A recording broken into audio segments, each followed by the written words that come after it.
அல்லேலூயா. கர்த்தருடைய பரிசுத்த நாமத்திற்கு ஸ்தோத்திரம் உண்டாவதாக. நாம் ஒரு வசனத்தை பார்க்கிறோம். மார்க்கு 10:9. ஆகையால் தேவன் இணைத்ததை மனுஷன் பிரிக்காதிருக்க கடவன் என்றார். ஆகையால் தேவன் இணைத்ததை மனுஷன் பிரிக்காதிருக்க கடவன் என்றார். அல்லேலூயா. கர்த்தர் ஒரு வசனத்தை நமக்கு கொடுத்திருக்கிறார். இந்த வசனத்தின்படி நம்ம சில காரியங்களை பார்க்கிறோம். ஒரு தேவன் இணைத்ததை யாருமே தன்னுடைய சுயமா ஒரு இடத்துல பிறக்க போறது கிடையாது. யாருமே விருப்பப்பட்டு திருமணம் செஞ்சுக்க போறது இல்லை. காரணம், வசனம் என்ன சொல்லுது? தேவன் ஏற்கனவே இன்னாருக்கு இன்னார் என்று நிர்ணயம் பண்ணி வைத்திருக்கிறார். மனுஷன் யாருமே நான் நினைச்சதான் நடக்குதுன்னு சொல்ல முடியாது. அதே போலதான் தேவன் நமக்கென்று ஒரு சகோதரனை கொடுத்திருப்பாரு. தேவன் நமக்கென்று ஒரு சகோதரியை கொடுத்திருப்பாரு. நமக்கென்று ஒரு பிள்ளைகளை கொடுத்திருப்பாரு. நமக்குன்னு ஒரு பெற்றோரை கொடுத்திருப்பாரு. ஆனா நம்ம என்ன செய்யறோம்?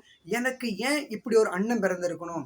எனக்கு ஏன் இப்படி ஒரு தம்பி பிறந்திருக்கணும்? எனக்கு ஏன் இப்படி ஒரு அக்கா? எனக்கு ஏன் இப்படி ஒரு தங்கச்சி? எனக்கு ஏன் இப்படி ஒரு பாட்டி? எனக்கு ஏன் இப்படி ஒரு தாத்தா? எனக்கு ஏன் இப்படி ஒரு சொந்த பந்தங்கள் கிடைத்தது என்று நம்ம அநேகர் மனதில் சஞ்சலத்தோடு தவிப்போடு தான் ஒவ்வொரு நாள் வாழ்ந்து கொண்டு இருக்கிறோம். ஆனால் தேவன் சொல்கிறார், நான் இணைத்ததை மனிதன் என்ன செய்து பிரிக்காதிருக்க கடவன். ஆபிரகாமுக்கு குழந்தை இல்லை, ஈசாக்கு குழந்தை இல்லை, யாக்கோபுக்கு குழந்தை இல்லை. தேவன் நினைச்ச தேவனால் மட்டுமே அது கூடும்.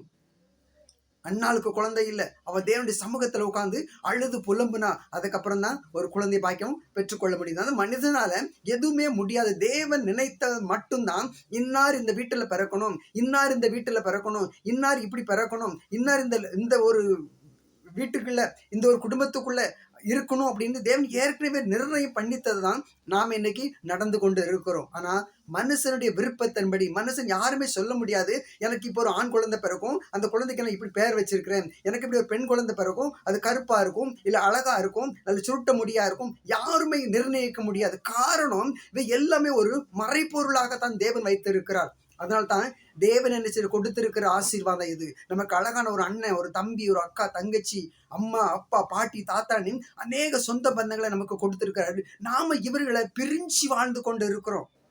இந்த உலகத்தில் தேவன் சொல்லிற ஒரு வார்த்தை என்னன்னா, நீங்கள் நினைச்ச அன்பை பகிர்ந்து கொள்கிறவர்களாக இருங்கள், பகையை வளர்த்து கொள்கிறவர்களாக அல்ல. தேவன் ஒவ்வொருவரையும் சொல்றார், நான் இணைத்திருக்கிறேன் உனக்கென்று ஒரு சகோதரனை, உனக்கென்று ஒரு சகோதரியை, உனக்கென்று ஒரு மனைவி, உனக்கென்று ஒரு கணவன், உனக்கென்று ஒரு தாத்தா பாட்டி, ஒரு குடும்பத்தை நான் உனக்கு கொடுத்திருக்கிறேன். அந்த குடும்பத்துல நீ என்ன செய்யணும்? அன்பாயிரு. நீ அந்த குடும்பத்தை பிரிக்கணும்னு நினைக்காத, பாவம் உன்னை மேற்கொள்ளும்.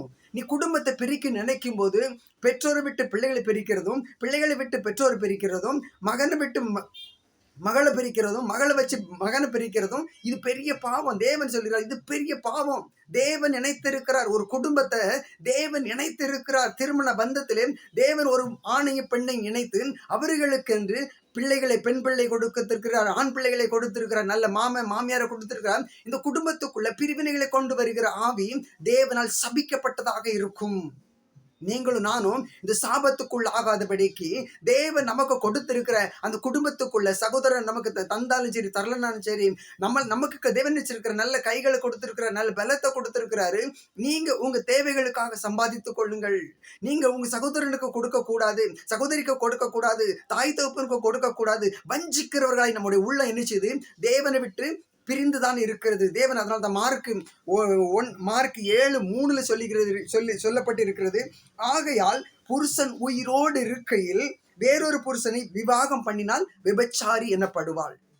ஒரு ஸ்திரியானவள் தன் கணவன் இறந்த பின்பு ஒரு புருஷனை விவாகம் பண்ணினால் அது பாவம் அல்ல. ஆனால் புருஷன் இருக்கும் போதே அவள் இன்னொருவருடன் தவறாக நடந்து கொண்டால் அது என்ன செய்யும்? விபச்சாரம் எனப்படும்.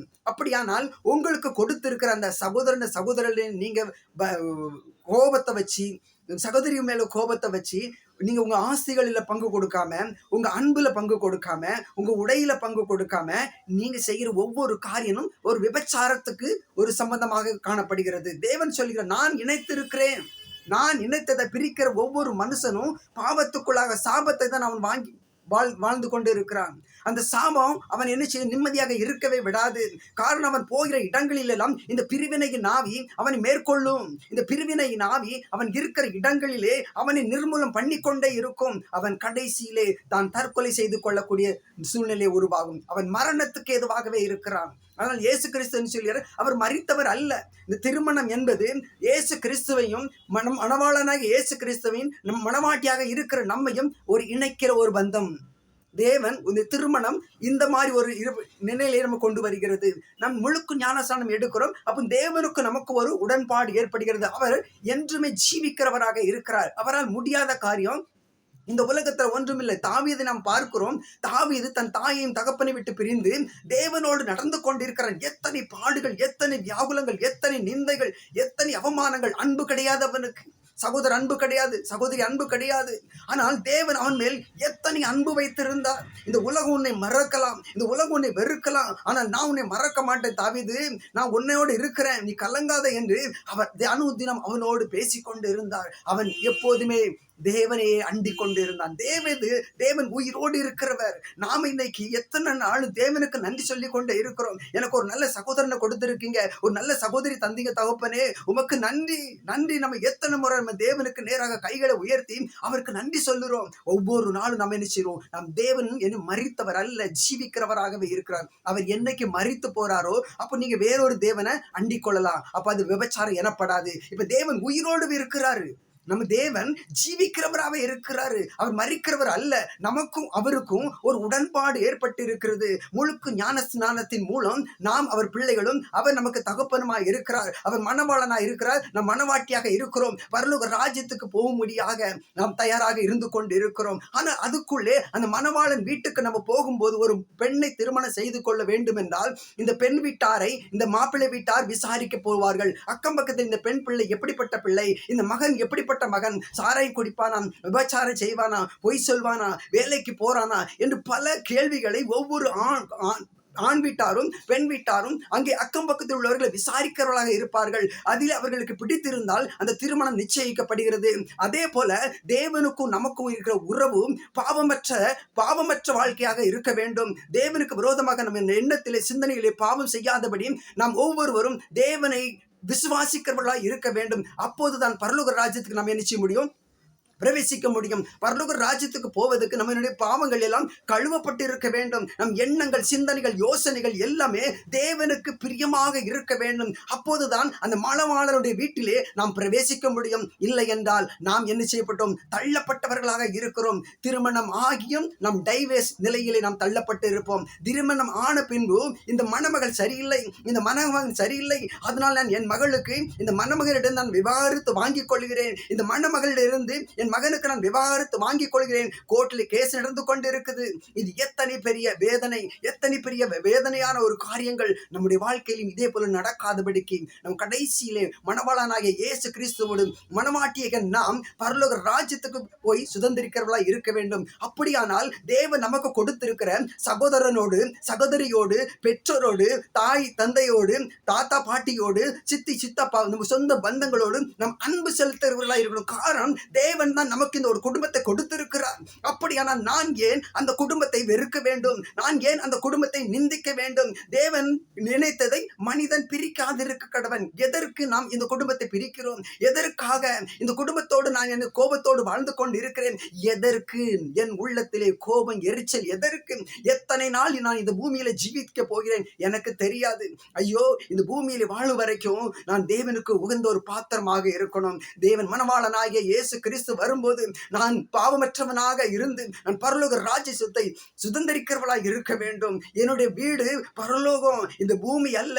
அதனால் எனக்குள்ள கோபம், எரிச்சல் எவைகள் இருக்கிறதோ அவைகளை நான் இப்போதை களைந்து போடும்படியாக என் தேவனிடத்தில் நான் வேண்டிக் கொள்கிறேன். இயேசு கிறிஸ்து சொல்கிறார், பிதாவே, நீர் எனக்கு தந்தவர்களை நான் இழந்து போகாதபடிக்கு. எத்தனை பெரிய ஒரு வார்த்தை! தேவன் இயேசு கிறிஸ்து சொல்கிறார், பிதாவே, நீர் எனக்கு தந்தவர்களை நான் இழந்து போகாதபடிக்கு அனுதினம் நான் ஜெபித்துக் கொண்டிருப்பேன். அவர்களுக்காக நான் அடிக்கப்பட்டு இருக்கிறேன். அந்த என்னுடைய ரத்தம், என்னுடைய வலி, வேதனை, ஹல்லேலூயா, அதே போல உங்களுக்காக கொடுத்திருக்கிறார் ஒவ்வொரு சகோதர குடும்பங்களுக்காக, சகோதரி குடும்பங்களுக்காக நீங்கள் அனுதினம் ஜெபிக்கிறவர்களாய் மாற வேண்டும். தேவன் நினைத்ததை மனிதன் பிரிக்காதிருக்க கடவன். நீங்கள் மணவாளன் வரும்போது நீங்கள் எப்படி இருக்க வேண்டும்? பரிசுத்தமாய் இருக்க வேண்டும். ஒரு மணவாளன் மணவாட்டியை பார்க்க போகும்போது, ஐயோ அந்த பெண் பிள்ளை ஒரு அழகான பெண் பிள்ளை, நல்ல குணசாலியான ஸ்திரீ, ஐயோ அந்த மணமகன் எத்தனை நல்லவன், அவனை நான் திருமணம் செய்தால் என் வாழ்க்கையிலே ஒரு சஞ்சலம் இருக்காது, தவிப்பு இருக்காது, வேதனை இருக்காது. அந்த மணவாளன் ஆகிய இயேசு கிறிஸ்துவை நான் ஏற்றுக்கொண்டால் என்னுடைய வாழ்க்கையில் எப்படி இருக்கும்? பெரிய சந்தோஷம், பெரிய ரட்சிப்பு எனக்கு கிடைக்கும். இந்த பூமியிலே நான் வேதனையோடு இருக்கலாம், ஆனா என்னுடைய மணவாளனுடைய வீட்டுக்கு நான் போயிட்டேன்னா எப்போது நான் சந்தோஷமா இருப்பேன். இந்த காரியங்கள் நம்முடைய வாழ்க்கையில என்ன எப்போதுமே இருக்கணும். என் மணவாளன் வீட்டுக்கு நான் போக போறேன், அந்த என் மணவாளன் திருமண காரியங்களுக்காக அவர் நான் என்ன செய்ய வேண்டும்? என்னை சுத்திகரிக்க வேண்டும். மணவாட்டியை திருமணம் நிச்சயித்த போது அவர்களுக்காக உணவு தனியாக கொடுப்பார்கள், நல்ல மேக்கப் செய்வார்கள், அலங்கரித்துக் கொண்டே இருப்பார்கள். ஆனால் நம்முடைய உள்ளத்தில் நமக்கு என்ன செய்யணும்? அலங்கரிப்பு வேணும். என்னுடைய எண்ணங்கள், சிந்தனைகள் எல்லாமே பரிசுத்தமாக்கி கொண்டே இருக்க வேண்டும். காரணம், நான் நித்தியமான மணவாளனோடு நான் சேர்க்கப்பட போகிறேன். அந்த வீட்டில எனக்கு எப்போது என்ன இருக்கும்? ஆனந்தம், சந்தோஷம், சமாதானம் உண்டு. அந்த வீட்டில போய் நான் சேர போறேன். அதனால ஒவ்வொரு சகோதர சகோதரிகள் நீங்கள் ஒவ்வொருவர் நினைச்சீங்க, உங்களை சுத்திகரிங்க. இந்த மணவாளன் இயேசு கிறிஸ்து வரும்போது நீங்கள் பாவமர கழுவப்பட்டு இருக்க வேண்டும். அந்த மணவாளன் உங்களை மணவாட்டியாக ஏற்றுக்கொள்ள வேண்டும். அதற்கு நீங்க நம்ம ஒவ்வொருவரும் தகுதி உள்ளவர்களாக இருக்க வேண்டும். அதனால நம்ம வீட்டில் இருக்கிற ஒவ்வொருவருக்கும் நீங்க நினைச்சுங்க, அன்பு செலுத்துங்க. மணவாள் தேவன் இணைத்ததை மனிதன் பிரிக்காதிருக்க கடவன். எவன் பிரிக்க தன் சகோதரனை வஞ்சிக்கிறானோ, இவன் எந்த ஒரு சகோதரியை யார் வஞ்சிக்கிறார்களோ, எந்த பெற்றோரை வஞ்சிக்கிறார்களோ, எந்த தாத்தா பாட்டியை வஞ்சிக்கிறார்களோ, அவர்கள் நினைச்சுவார்கள், சபிக்கப்பட்டவர்களாக இருப்பார்கள். தேவன் இணைத்தது உங்களுக்கு கொடுத்திருக்கிற ஒரு குடும்பம், உங்களுக்கு கொடுத்திருக்கிற ஒரு நல்ல துணை, உங்களுக்கு கொடுத்திருக்கிற ஒரு சகோதரி, உங்களுக்கு கொடுத்திருக்கிற ஒரு சகோதரன், உங்களுக்கு கொடுத்திருக்க ஒரு தாய் தகப்பனை அவர்கள் வேதனைப்படுத்தாதங்க. யாருடைய உள்ளத்திலையும் வேதனை வராதபடி நீங்கள் நடந்து கொள்ளுங்கள். அப்போதுதான் மணவாளனாகிய இயேசு கிறிஸ்துவோடு அவருடைய மணவாட்டியான சபை நமக்காக வைத்திருக்கிற அந்த மணவாளனுடைய வீட்டிலே நாம் பிரவேசிக்க முடியும். தேவன் ஒவ்வொருவரையும் ஆசீர்வதிப்பாராக.